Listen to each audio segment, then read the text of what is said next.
Maiga van and Melonin, and well met indeed. I'm Arike Galadirthan, and welcome back to the channel as we continue on with this series of missing information as Jessica Hyganel, is that what I made your name? Mm-hmm. Jessica decided that we should also do this for The Lord of the Rings. So we've sat down and watched the 3 extended editions, haven't seen them for a while, so it was very enjoyable. And Jessica's written a raft of questions. And as before, if you watch along with this video and you think, hey, I had a question that Jessica didn't cover, then please post it down below and we'll get to it.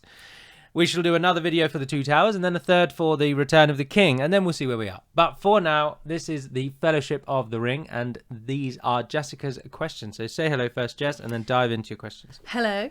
I have many questions. I have 2.5 pages worth of questions, so we will go straight to it. I'm not going to be asking all the super obvious ones because I feel like they've probably been done to death. So we're just going to go the ones that popped up when we were watching, when myself and 2 others were discussing the film when watching. Okay, my first one is, why was Isildur ambushed?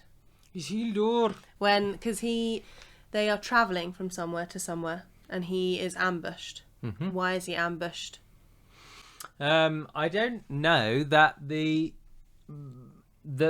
given a particular reason. So Isildur is heading back to Rivendell because that's where he left his wife and child after going to the Last Alliance. And he's heading back after the whole thing's completed, and he's got the ring around his neck, and he's ambushed at a place called the Gladden Fields. And it's called the Battle of the Gladden Fields, although it's not much of a battle. And it's a good little interesting read, actually, in the book. Because the Númenóreans use their steel bows, and they almost, like, the steel bows themselves are enough to scare the orcs, but the orcs come back in for another charge. But anyway, that's by the by.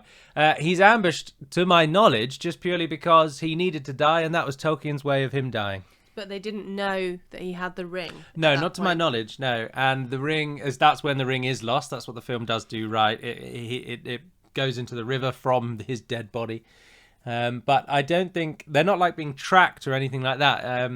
They're just attacked. It's just one of those things. Mirkwood's controlled, and the orcs attack them in the passes of the Anduin at the Gladden Fields, and Isildur dies.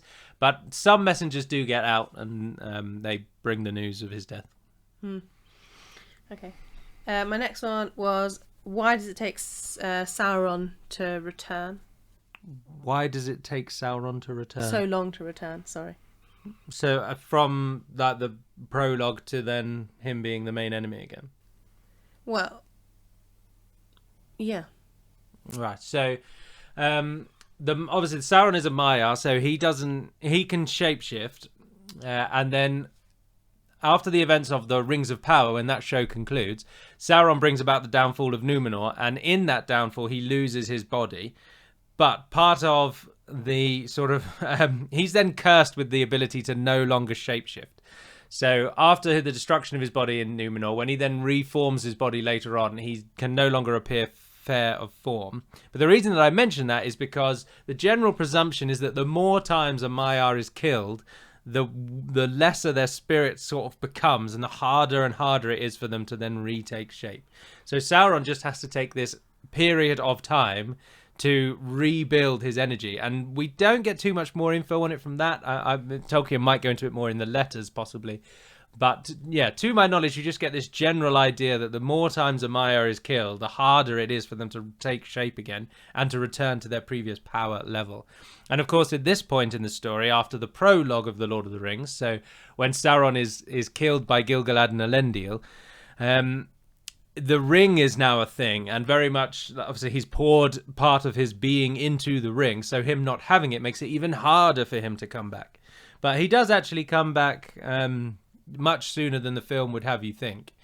The film makes it seem like, 3,000 years have passed and Sauron sat at the top of a tower doing sod all. But actually, he does a great many things after losing the ring, which we don't need to go into here. But he comes back after about 1,500 years, so it's not as long as the film makes you think.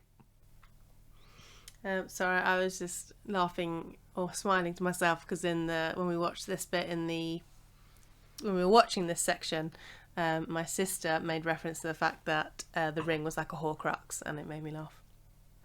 But anyway, so if when he returns, does he have an actual like physical body, or is his Yeah. like he is a body in the suit of armor? No, wait, he's not in a suit of armor. That's in the first bit. Yeah, so when he returns after having been killed, the first thing he comes back as is the necromancer, which the Hobbit movie deals with now. But in the books and in the story, Sauron is not a giant flaming eye on top of Barad-dûr. He is just a person. He just would look like Sauron. And Tolkien describes the eye of Sauron as being this thing that no one can escape from. But it's written very much metaphorically. And Peter Jackson, I think quite rightly, takes it and makes it an actual eye, because then for the movie, that does enough to tell you, the eye is the bad thing, and it's all encompassing and all that kind of thing. But in practice, and not in practice, in reality, Sauron is actually just Sauron, and his eye is very much a metaphorical, like he's watching everything kind of thing.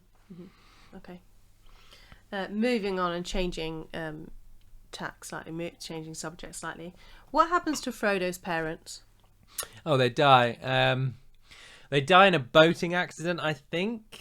That's in the back of my head for some reason. But they die and Bilbo takes him in. And I'm sure it's boating related. I don't know why I'm thinking that. But I feel confident that they die in a boating accident. And that's about all we know. If there is more, I don't know it. When Bilbo gives up the ring, does he always long for it like Gollum? Yeah, to a lesser extent. Like Gollum's had the ring for ages, 500 years. So his longing for it obviously is extreme. But Bilbo longs for it in his own way. The ring corrupts everyone. The hobbits are just said to have this unnatural defense against the ring, and that's why they're the perfect anti-ring enemies, ring bearers. Yeah, because they're like Tolkien's little favorite thing, aren't they? They're Tolkien's little incorruptible beings who just love food and drink and smoking and partying and dancing and living in rural England. So they're good because the story needs them to be good. I don't think that's based on anything like Tolkien's elves are based on elves of actual Norse mythology. So are the dwarves. The dwarven names are taken from dwarven names from Norse mythology. But the hobbits, I think, are his own creation. And yeah, he's created this perfect little being that he'd like to be. And so they're incorruptible. Although they do get corrupted, obviously. Frodo does ultimately sort of fail. If you say that in certain forums online, people would absolutely eat into you. But he does, at the end, claim the ring for himself. But so they are corruptible, but they just withstand it much better than any other species in Middle-earth. What does Bilbo do on his older travels? He goes the Hobbit. The story of the Hobbit. No, when he leaves. You mean when he is older? Yeah, his older travels. Right. He doesn't do anything. He goes to Rivendell. That's it. Mm-hmm. Is that because he suddenly gets really, really old? Does he have he had a plan to go to other places though? Yeah, he wanted to go back and see the Lonely Mountain. But yeah, age catches up with him, and he just goes to Rivendell and then just writes poems in Rivendell. When you read that section in the book, I'm sure there's 2 or even 3 songs at that point in the book. It's very song heavy, and they're all from Bilbo. Why doesn't Gandalf take the ring with him when he goes to Minas Tirith to find out stuff? Like when he gives it to Frodo, doesn't he? Puts it in an envelope and says, "Keep it safe, keep it hidden." And then he goes off and he goes to Minas Tirith, and then he goes to see Saruman. No, he goes to Minas Tirith first, works out that it's the ring, comes back, throws it in the fire, then goes to Saruman. Oh, okay. Why doesn't he take the ring with him? Well, because he can't touch it. He could keep it in an envelope. Well, yeah, but what purpose would that serve? Also, if it is the one ring, he does not want to take it to Minas Tirith because he knows that humans are corruptible, very corruptible. He doesn't want to risk it falling into their hands. And also, why would you ride it that close to Mordor before you had a plan? Okay. But mostly it's because he doesn't. If it is the one ring, he doesn't want to be anywhere. He doesn't want to have it anywhere on his person because it will do terrible things. Okay. How widespread did hobbits settle? Not widespread at all. So the Shire is, in this point in the story, pretty much their only settlement, their only site of residence. So originally they were near the Gladden Fields, where Isildur got ambushed at the beginning, which is how Smeagol gets the ring. But I'm fairly certain that all the hobbits that live there migrate. I think when the hobbits migrate in 3 trenches, which we covered in the Rings of Power videos, and I'm sure all of them go. They don't leave any stragglers. So I'm fairly confident all hobbits live in the Shire at this point. But what about the ones that the Nazgul come across and they That's the Shire. What when they say about Baggins and then they put that's so how big is the Shire? Quite big then? No, not really. It's take a day to go from one end to the other. No. No, I don't know how big it is from side to side. Yeah, no, I couldn't give you a distance. It's not massive though. Obviously, from a map, you can. That's quite big. It's fairly small as regions go. There's Minas Tirith. All the way down there. Oh dear. Oh yeah. So no, the Shire's not particularly big. The hobbits are settled in it, but they focus on like various villages. Kind of answered my next one, which was why can Frodo resist the draw of the ring for longer than others? Yeah, because he's a hobbit. And so would all the hobbits have the same? So if Sam had it, he would have the same. Yeah. I mean, each individual personality is like, I imagine if there is a hobbit that has a proclivity for gambling, he's likely probably to fall to the ring quicker than another. And Frodo's just a particularly innocent little hobbit. So, but I imagine Sam would do just as well. But then Sam's so honourable, maybe the ring would work on that in some way. Maybe Frodo is vanilla enough that the ring has nothing to get him with. To like worm its way in. Okay. When did Saruman fall to Sauron's power? So this is where one of the big takeaways where the film doesn't really explain things, but again, I can understand why. So in the film, Saruman betrays the good forces and he joins with Sauron. In the books, Saruman betrays the good forces because he wants to usurp Sauron. That's a key distinction. The film doesn't bother with that. It just has him as a servant and leaves it at that. But in the books, he wants to get the ring himself and replace Sauron and rule over the world himself. And he falls to that theory before the War of the Ring, which is the Lord of the Rings time frame, before that happens. So much closer to The Hobbit. In the Hobbit timeline, which is, I can't remember, 60 years before the Lord of the Rings, I think. I can't remember off the top of my head. But yeah, by the time of the Lord of the Rings, Saruman is already fully of the mind that I'm going to take the ring and I'm going to replace Sauron. But he does work with Sauron for a time, with his ultimate goal being, I'm going to work with Sauron for now, and then I'm going to replace him. He wants to take the ring and then use its power to beat Sauron and rule himself. So are Sauron and Saruman on a similar power level? Yeah, they're both Maiar. Yeah, but like, yeah, they are. Yeah, is meant to be more powerful than Gandalf because he's the head of the Order, right? Yeah, so I mean, the power thing is always really tricky to define. But Saruman is probably the closest in power of the Maiar in Middle-earth to Sauron. Sauron is still more powerful because he needs to be for the story to work. But Sauron, I know I'm so cynical, but unfortunately when you read as much as I have, sometimes you can't help but feel that things happen because Tolkien needed them to happen. And Sauron being stronger than all the others is one of those things.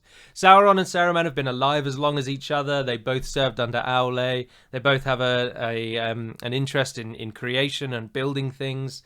There's no real reason one of them would be stronger than another one, other than one was literally created stronger. Was born stronger, but then they weren't born because they're Maiar, so it's tricky. But Saruman is close in power to him, yeah. Okay. Has Arwen already given up her mortality by the time of the Fellowship? Yes. So, well, yes and no. It's not. There's no black and white answer, but the generally accepted view of the fandom that I've seen from all the bits and bobs I've read and forums I've been in is that the point that seals her fate is when she marries Aragorn, because Tolkien's big on marriage, being a devout Catholic, and just in the story, whether or not Catholicism is his basis, he's just big on marriage. And many people think that's the triggering moment that she finally gives up of her immortality.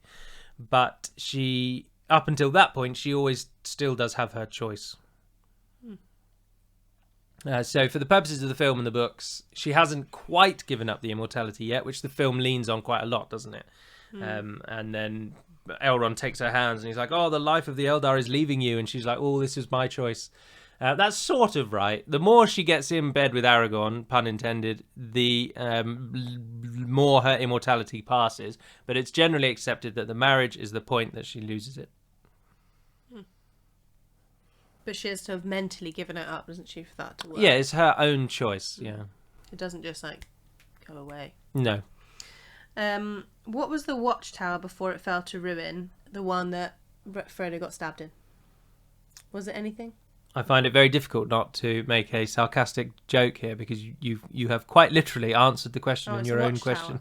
It's a watchtower. It's just a watchtower. Well, it did house a palantir for a long time, and it was destroyed in the War of the North between Arnor and Angmar.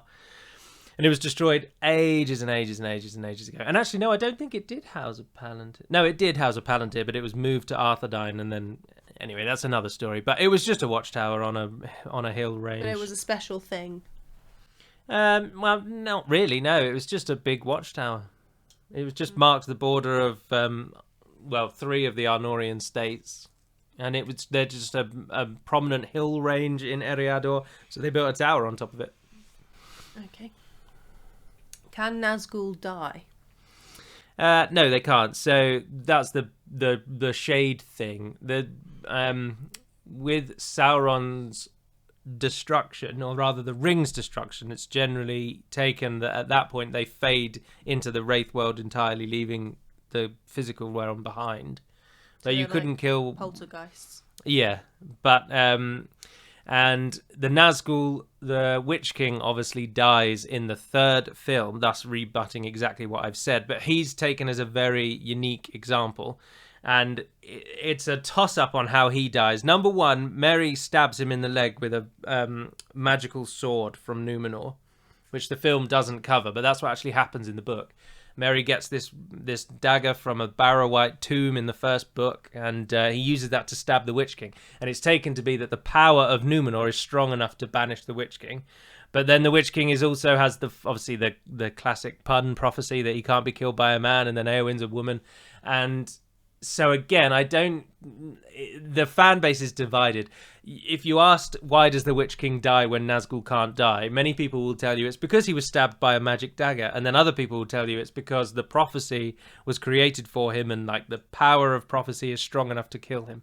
But in practice, the Nazgul can't die. It was very unique circumstance that allowed him to die. Okay. And the Witch King's the head Nazgul. Yeah. And who was the Witch King before he was... We don't know. King? Oh, we don't know. The Nazgul have disappointingly shallow backgrounds, which is why for Divide and Conquer, actually, and are on the channel, we created our own backstories for them if you want to have a 2-minute listen to something unrelated, really. But they have no backgrounds whatsoever. So the Witch King is called the Witch King, but we don't know his real name. And the only other named one is called Camul. And all we know about him is he's from the East, and he was an Easterling. But that's literally all we know. The other throwaway line is that after they got the rings, the Nazgul became great kings, sorcerers, and warriors of their time. But we know nothing about any of them. So that could be really interesting, the Rings of Power. Well, it does. That's where the Rings of Power does have scope to create their own Nazgul backstories. But I don't know that they will, judging on season 1. So pessimistic. 9 extra characters they've got to bring in. I don't think they trust the audience to remember who all those people would be. I think they would. Anyway, why are Gandalf and Gwaihir mates? Gandalf and Gwaihir are... they're not really mates, per se. And it's Radagast, generally, that asks Gwaihir to help, I think. But you could... There's a sort of... A bit of an in-depth answer would be that all the Eagles serve Manwë, the Lord of the Good Valar, because Melkor is technically stronger than Manwë. But so Manwë is like the head Valar, and he is the Lord of the Skies, and the Eagles serve him directly, and he has a close relationship with Gandalf. So the Eagles would kind of recognize Gandalf's mission and purpose, and they'd want to help him. And also because Radagast has this whole thing with nature, so they're like friendly with him. But all of this is fluff because I can't quite remember the chapter in the book where Gandalf talks about his relationship with Gwaihir. But he does mention why he knows him, but I think it's disappointingly normal. Like, he bumps into him in the mountains or something and they strike up a friendship, or it's something like that. It's not as grandiose as the film has you believe, which is probably why the film made up the moth thing to make it a bit more impactful. But if memory serves, like when Gandalf escapes from the top of Isengard, in the film he talks to the moth and sends it off to go and get Gwaihir, which is fair enough. But in the book, if memory serves, it's a pure coincidence that Gwaihir is flying past the tower and notices Gandalf is on it, so swoops down to help him, which is just would add even more fuel to the fire of why the Eagles are just really plot devices that Tolkien uses when he doesn't know how to save his characters, which is basically what they are. So we're finding depth here where really there isn't any. And again, I'm being so cynical, and Tolkien's looking down at me, he's shaking his head. But the Eagles are plot devices. There's no two ways around it. And Gandalf just happens to be friends with Gwaihir, who's the leader. His name literally means Sky Lord, or possibly Air Lord. The same from Aragorn, the here at the end just means Lord. But yeah, so it's a coincidence, is what I'm saying, which is disappointing. That is disappointing. I'm not going to ask the next question because it was about Uruk-hai, but we've done that in the Rings of Power, so I won't ask that one. It was mainly, well, I could. We could do it in a nutshell. Sorry, my eyes is watering. It was just around how they're born. So the Uruk-hai of Isengard are specifically said to be a crossbreed of orcs and goblin men. And then we get no further explanation on that whatsoever. So enjoy the imagery, if you will, of orcs and goblin men procreating and how one would manage that. But it is said that Saruman uses sorcery in some way to create this hyper breed of orc. The Uruk-hai from Mordor, we don't get any information on. So there's Uruk-hai in Isengard, and then, confusingly, there's Uruk-hai in Mordor. And whilst they're the same sort of breed, they're arrived at in different ways. And as with all orcs, as I laboured the point heavily in the Rings of Power video, we just have no information on how orcs came to being. And it's the same here. But all we do know is that there is a throwaway line that the Isengard Uruk-hai specifically are a crossbreed between orcs and goblin men. So the mud stuff that we see them being born from, is that just for the film? Yeah, that's just for the film's creation. And fair enough. It's such a sticky point, pun intended, that why not just give some sort of visual flavour? I agree with much of the film, to be honest. My next question is, why are the Nazgul hesitant to cross the river? That's just for the film. In the book, Glorfindel, not Arwen, saves Frodo, and the sheer brilliance and power of Glorfindel is enough to scare the Nazgul.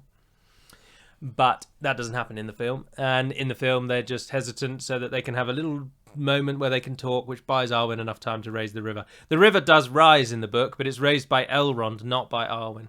That was my next question, was how does Arwen call the river to a rage? Magic. Elf magic. So what does Elrond do? He just conjures He just up asks the river to rage, and it agrees. Oh, right. Okay. Why does Aragorn turn away from his duty as king? He doesn't. Okay. Next question. No, but in the book then, when he finds out he's the heir, he's just like, yeah, okay, great, I'm in. Yep. Oh, right. To the point that he carries Narsil around. So in the scene where Boromir and Aragorn first meet in the film, and Boromir's like, the shards of Narsil, and then he cuts his finger on it and then bizarrely throws it on the floor, which I always think is a bit strange. Rather drops it off the shelf. That just doesn't happen. Aragorn takes Narsil with him. He carries it around to remind him of his sort of burden, his heirloom, and he's fully invested in being king. He's all there for it. Okay. Do Arwen and Aragorn's children choose to be elven or human? I don't know. I would have thought they would get the half-elven blessing. I would have assumed, but I don't know. I don't think I've ever read anything about that. Tell us in the comments below if you know. Yes, correct me, please. No, I'm not saying that, but you don't know. I'm joking. Is Frodo then unaffected from his wound after it was healed by Elrond? No, so the wound plagues him for the rest of his life. In the same way that, I don't know, if you break your knee but it heals, you're always going to have a bit of a gammy knee. It's exactly the same thing. So he's always basically got a weak shoulder. He wouldn't be very good in a sports game. Mm. He's not got a throw on him anymore because it's in the shoulder. In the shoulder. Why do elves and dwarves hate each other so much? So a long time ago, Fëanor created the Silmarils, and they were. This reminds. Well, no, I'm not going to say that. But anyway, Fëanor created the Silmarils a long time ago, and these are the most wonderful things you've ever seen in your whole life. And they did many things happen to the Silmarils, which is the subject of the Silmarillion. And one of the chief things that happens with the Silmarils is that they come into the possession of an elf in Nargothrond, and Thingol, I believe it is, and he thinks these things are absolutely fantastic. I'd like to set one of the gems into a crown that I can then wear. And to do that, he asks the dwarves, who are renowned as the best smiths in the world, to please set the Silmarils into a jewel, and it's called the Nauglamir, or Nauglamir, sorry. But the dwarves work on the Nauglamir, and they're like, you know what, actually, this thing really is the most beautiful thing that's ever been created, and we've only enhanced its beauty by making this crown out of it. I think we'll keep it. And then the elves and the dwarves kill each other, and then the dwarves manage to get away after having killed Thingol and many other elves, and then they're hunted down by the elves, and they're killed in the countryside, and thereafter the dwarves and the elves hate each other. Right. But it's like that was thousands of years ago, like 8,000 years ago, something like that. So I feel like it's played up a bit in the film much more than it actually is in the book. So, for example, in the book, in the Council of Elrond, there's not this. Gimli does not stand up and say, "Never trust an elf." There's a disconnect between elves and dwarves, but it doesn't go so far as like outright xenophobia. They just are sort of distrustful of each other. The film builds it up to be much bigger of a thing than it is. Okay. I've said Crebine. Crebine. I have not written that. No, you've written Crab-eye. Crab-eye. From Dunland. Now they turn out to be crows. They are just crows. So they're just like what's the thing of crows called? Murder. Murder. Just a murder of crows that he's trained up to speak to him. Yeah, well, there. Again, this is really back of my head, off the top of my head knowledge. But yeah, the Crebine are just crows. I'm pretty sure Crebine means crows. I think it's just possibly an Anglo-Saxon word for crow. But and Saruman can talk to them, and that's the point where I don't know if they're like an elevated version of a crow, or if Saruman has just used his magics to be able to use them as spies. But he uses these types of crows as spies, and they come from Dunland, which would make me think that they themselves are elevated, like crows plus. But that's a bit too specific on a very, very specific point for me to know off the top of my head. I'm sorry. Okay. Does no one know that all the dwarves are dead in Moria? No. So the dwarves at the Council of Elrond are there specifically because they've come to find out what's happened to Moria. And on their way, they crossed the mountains much further north and come down to Rivendell so that they can see, does Rivendell know anything of what's happened in Moria? And then they were going to go to Moria to find out. Because they hadn't heard anything from Balin for a long time. Okay. Because he's dead. Because he's dead. Why is the door in Elvish and not Dwarven? So Celebrimbor of Eregion, who we've now all met if you've watched Rings of Power and you haven't read the books, which you should do, he helps the dwarves build that door. And again, this isn't explained by Tolkien. He never explains why the door is in Elvish and not in Dwarven. But he does say that the dwarves are so secretive of their language that no one knows it. They don't write it anywhere. They protect it very jealously. So this is entirely conjecture from those 2 points. The general accepted belief in the fandom is thereby that the dwarves are so secretive of their language they don't even write it on their own doors, so they use the Elvish script instead, and it's actually written in Elvish. It's not even written in Dwarvish. So that's the generally accepted belief, but I don't think we have... Tolkien never writes anywhere, this is why the door is in Elvish and not in Dwarvish. You'd think, though, that they would have... Because it's speak, friend, and enter, isn't it? The thingy, the little riddle. You'd think they would have that as you'd have to speak friend in Dwarven because then less people could get in. Well, the door riddle thing is a bit of a myth. It isn't actually intended to be a riddle. It was created at a time where the door was basically never closed and trade between the elves and the dwarves flourished. And they got on really well. I mean, obviously, they helped each other build the door to one another. And it was generally actually created as a sort of joke in that they are friends. They would speak Elvish, so it would open just by reading it out in Elvish. Gandalf only doesn't open it because he translates it to the common tongue for those around him. So it's just one of those little tidbits. My next one, which we might not be able to answer because I think we did touch on it in the other videos, was what's the creature in the lake? Oh yeah, the creature in the lake is a story element created because Tolkien wanted a creature in the lake. It's given no backstory whatsoever. That lake isn't even thousands of years old. We have no idea where that creature comes from. It's called the Watcher in the Water, and that's as much information as we know about it. Okay. Why did the goblins come to Moria? Oh, well, because they've got a... If you came into a country that was entirely abandoned, would you choose the manor house to live in, or would you live in a peasant hovel out in the streets? No, but isn't that why Balin's crew all die? Because the goblins come. Oh, I see what you mean. I thought you meant why did the goblins live in Moria after the dwarves left the first time? No. I don't know why.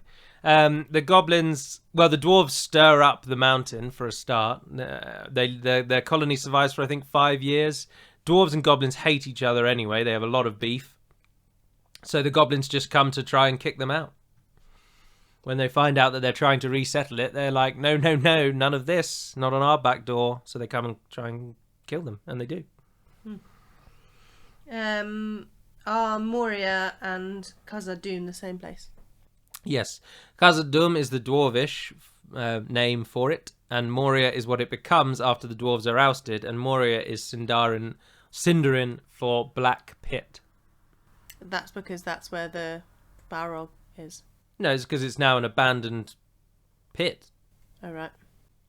And it's dark.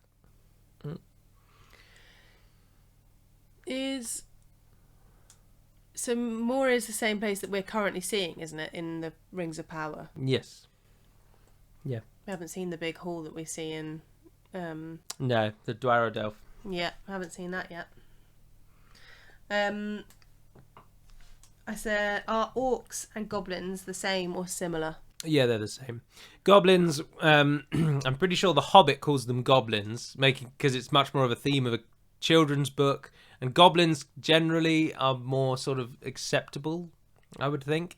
But when you look at the whole legendarium as a whole, orcs and goblins are just the same.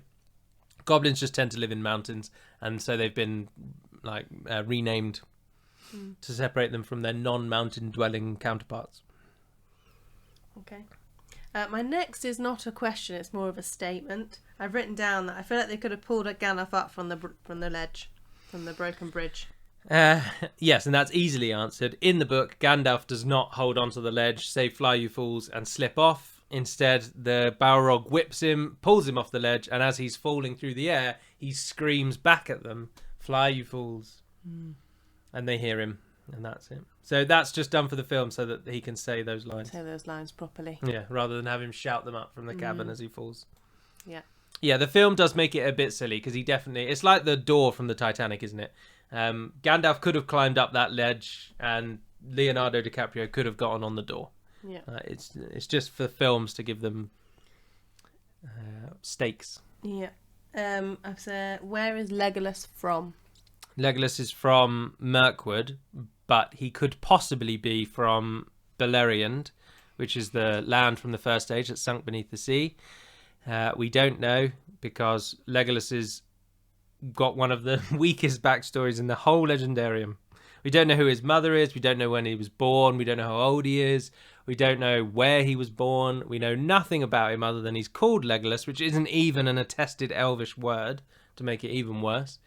And his dad is Thranduil. But as mentioned before, or not possibly, but Thranduil himself is a very late addition to the Legendarium because if you read the Hobbit book, you'll be quite surprised to learn that the Elven King is just called the Elven King and not Thranduil. Because at the point that Tolkien wrote the Hobbit, he hadn't even named the king yet. So Legolas is a very late addition to the story, and he has so little written about him. Is Celeborn magically gifted? Only in as much as all elves are. So where we've discussed before about Galadriel being a very powerful elf, but Celeborn isn't said to be as such. He's just a bog standard, good-looking elf that marries a powerful woman. Which is quite the reverse, because the one criticism that you can levy against Tolkien, particularly if you've read every book of his, as in all of the wider legendarium, there are so many men and so few powerful women. And some of the women that are named aren't necessarily powerful either, but they're named because they're like something dark happens to them, like Morwen, the mother of Turin. So the Tolkien's works don't. They're not about female empowerment, sadly. Different time. How old are the following characters? How old is Legolas at the time of the Fellowship? Well, as I say, we don't know. Well, give it a guess. I can't even guess. Search how old is Legolas on Google and you'll get 1,000 different answers. The film suggests that he's something like 2,900 years, and they published that somewhere when they wrote the film in like a side leaflet or something. So when you search his age, that around about 2,900 years old is the age that's quite often quoted. But any age given to Legolas is strictly not canon, because we just do not know. And that's the one that I prefer to take. How old is Aragorn? Aragorn is 88 at the time of The Lord of the Rings. And how old is Gimli? Gimli is 140.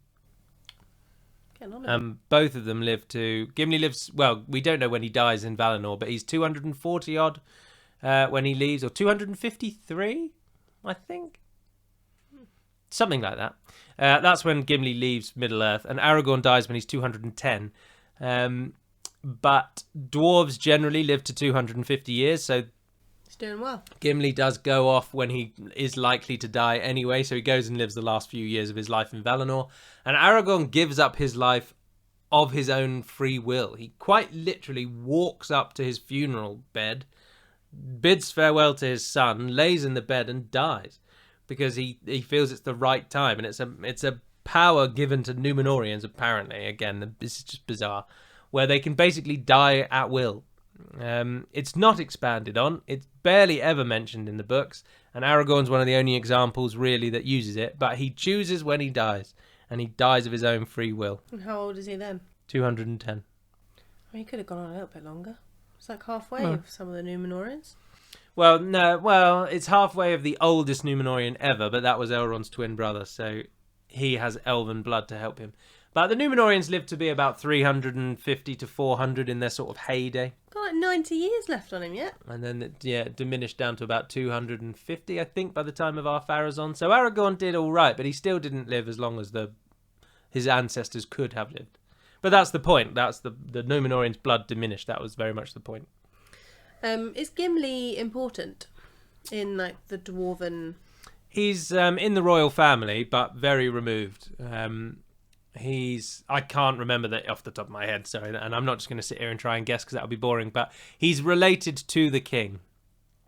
So yeah, he'd be a minor royal in real life, like the Queen's grandson or something from Edward or someone like that, or the Queen's cousin. That's better. That's a better. So obviously we don't have the Queen anymore. Like the King's cousin, that kind of connection. So he is technically in the royal family, but he's so removed from it that he could basically do what he wants and it wouldn't make any difference.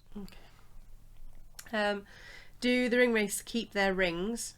And then I've got a side note which says, do they die if they don't have them? No, they don't keep their rings. So when they turned into ring wraiths properly, when the transformation was complete, Sauron took the rings back. Because he didn't need them anymore, because now they're slave to his being just by existing. So they couldn't even keep their trinket? Well, they don't have a physical presence. Well, I suppose they do because the capes stay on them, don't they? Yeah. But no, they don't have the rings. Sauron takes them back. They have the metal gloves with the... Yeah, so they probably could have worn them, but no, they don't. Sauron keeps them. And this is my last question. What happened to the dwarves that had corrupted rings? Almost all of them died. All of the corrupted rings are either in the bellies of dragons or Sauron took them back. of the Dwarven rings. Sorry, not corrupted rings. All the rings were corrupted. But all the Dwarven rings, Sauron either got them back by killing the dwarves that had them, or he took them from the dragon hordes, and a couple of them are actually inside dragons. But again, we don't have very much information. That's like a throwaway line by Tolkien. Tolkien needed to live much longer because we all have so many questions. And I know there are letters. If you are deep into Tolkien's mythology, you've read all of the books and you want to learn even more, he published something like 122 letters, or rather his publisher published his letters. Because when he first wrote the books, people had these questions. And back then, the only way to find the answers was to ask Tolkien directly. And so they did. They'd write to him, and then he wrote extensive letters replying to just members of the public. And I'm sure that's about 121 or 2 is the number that's coming to my head of those letters have been published. And you can buy a book that has them all in, or you can try and find them. This is where, unfortunately, I let you all down, because I have not read any of them in their entirety. I've read snippets of some of them, but never all of them. So oftentimes, when I'll say something categorically on the channel, or in the past, when the channel existed properly, I would say a thing, I'd be so sure I was right. And then someone in the comments would say, well, actually, in letter 118, Tolkien explicitly states that this thing is what he meant to do, and that actually the published work that gave the answer that Galu thought is now wrong, but Tolkien hasn't published anything to correct his error, if that makes sense. So in let's call it book A, he says 1 + 1 is 3, and then 20 years later, he writes a letter that says, oh no, I was terribly wrong. 1 + 1 should have been 4. So then anyone that's read the letter thinks that's then the canonical thing. 1 + 1 is 4. But if you haven't read the letters, you're still thinking 1 + 1 is 3. So that's the difficulty of studying Tolkien, is what letter or what piece of writing should be taken as the latest in the long line of creating the lore. Are the dwarves corrupted? No, so the dwarves never fully... they do get a sort of corruption that the Hobbit movie actually shows to a degree, but they don't fall to Sauron. That's the key takeaway. So they do lessen in that they become greedy and they hoard their wealth. So they are corrupted in that regard, but they don't fall to Sauron, so they still oppose him. And so in that, he considers the rings a failure. And that just comes from the dwarves' incredibly hardy nature. They are uncorruptible as well. But then there are evil dwarves, so it should be stated. Some dwarves do fight for evil. But again, that is the only knowledge we have of them. We don't know who they are, we don't know when they lived, where they lived. We just know that some dwarves did fight for evil. So whilst they're not corruptible, they serve their own means. That's probably how he got those. But the rings he considers a failure because they didn't mass corrupt the dwarves like he did with the humans. Or the elves. The elves never got corrupted. But that's what I mean, so they're a failure with the elves as well. Yeah. Well, he didn't know about the elven rings, that's why they were. Oh, yeah. Yeah. So it's only the dwarves and human ones. Well, they were all my questions.